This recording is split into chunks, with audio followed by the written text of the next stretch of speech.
দরদ সিনেমার গান দেখা হয়েছে, আর ইনশাল্লাহ সিনেমা হলে গিয়েও দেখবো সময় সুযোগ হলে। ধন্যবাদ। লাইফ স্টাইলে যা যা দরকার একদম সবকিছুই আপনারা পাবেন। আপনাদের উপস্থিতি আমাদের আয়োজনকে আলোকমণ্ডিত করেছে। আপনারা মিডিয়া প্রেস না আসলেই আসলে আমাদের ফুল কভারেজটা কখনোই সম্ভব না।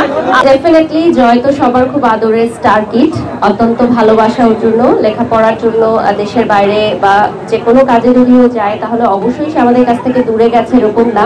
বিভিন্ন সময় আমরা ফেসবুকে, সোশ্যাল মিডিয়ায় বা উপদের কাছ থেকেও খোঁজ খবর নিয়ে থাকি, যেমন ওর বাড়িতে গেল সেই সময়ও খোঁজ খবর নেওয়া। যমুনা ফিচার পার্ক আসলে আমরা সিলেক্ট করেছি কারণ আমাদের অডিয়েন্স, আমাদের ক্রেতা, তাদের পছন্দের শীর্ষে ছিল যমুনা ফিচার পার্ক, এবং পরবর্তীতে ইনশাল্লাহ হয়তো আরো অন্য অনেক জায়গায় বা মার্কেটে আমাদের শোরুম উদ্বোধন হবে ইনশাল্লাহ। যেমন চায়না মার্ট কিন্তু বিগত বছরে আমি বাদেও আরো অনেক ইউটিউবার, ইনফ্লুয়েন্সার্স তৈরি করেছে, চায়না মার্ট থেকে তৈরি হয়েছে।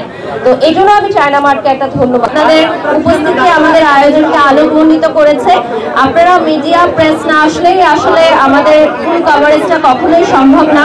আপনারাই সারা বাংলাদেশে ছড়িয়ে দিবেন যে চায়না মার্টের ব্র্যান্ড ওপেনিং হচ্ছে আজকে যমুনা ফিচার পার্কে, এবং অ্যাজ আ ব্র্যান্ড অ্যাম্বাসেডর আমি অনেক প্রাউড ফিল করছি। এখানে ভাবি আছেন, আমাদের ভাইয়া আছেন, আদিল ভাইয়াও আছেন। আমরা সবাই মিলে এই ব্র্যান্ডটাকে আরো অনেক দূর এগিয়ে নিয়ে যেতে চাই।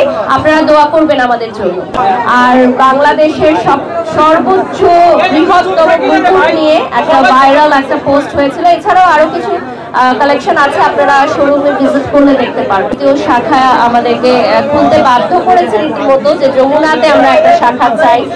তো আজকে যেহেতু অর্নামেন্টসটা আমি পরেছি, তো অর্নামেন্টসটা একটু ফোকাস করার জন্য আজকে এই আউটফিটটা না, এটা রাতহাজ ফ্যাশন থেকে নিয়েছি আমি। আর আমার যে অর্নামেন্টস গুলো এগুলো চায়না মার্টের।